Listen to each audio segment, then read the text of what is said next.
Como ajudar uma criança com deficiência intelectual que tem uma dificuldade motora significativa? Tá, então vamos só entender que eu não tenho criança com um transtorno de aprendizagem e deficiência intelectual. São duas coisas bem significativas e bem diferentes, tá? Para eu pensar em transtorno de aprendizagem, eu tenho que pensar num aspecto cognitivo ali preservado, bem? Primeira coisa.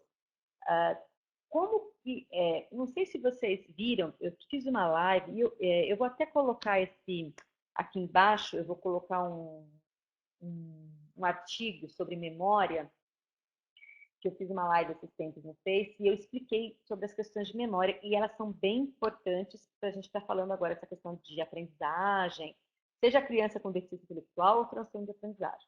Então, quais as memórias que são mais difíceis de apagar do cérebro?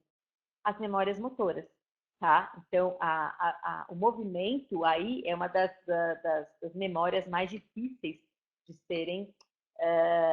serem apagadas, mas também são as mais difíceis de serem impressas. Então, para eu ter uma memória motora, é bem mais complicado do que, na verdade, eu ter uma memória em alguma outra coisa. Né? Então, por exemplo, andar de bicicleta. Quem nunca ouviu falar, né? Que, eu nunca esqueci isso, ou enfim, quando a gente vai escrever uma palavra, você quer saber o jeito que a palavra você fala, é assim, você escreve para ver o jeito da palavra. Então, assim, tudo que a gente fala que é movimento são atividades extremamente difíceis para o cérebro.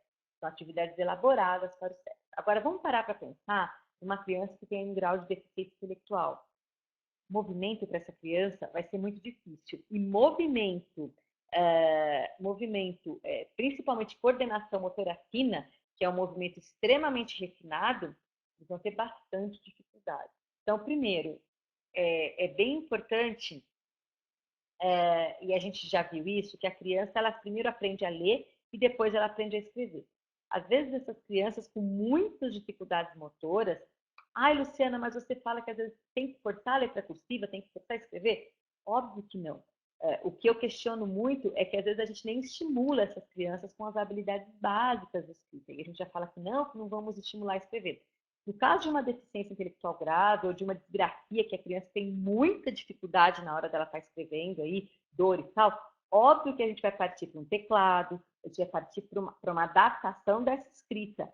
Tá entendendo? Óbvio que a gente não vai ficar forçando a criança a estar escrevendo com lápis e papel, né? Aí vou estar fazendo as adaptações.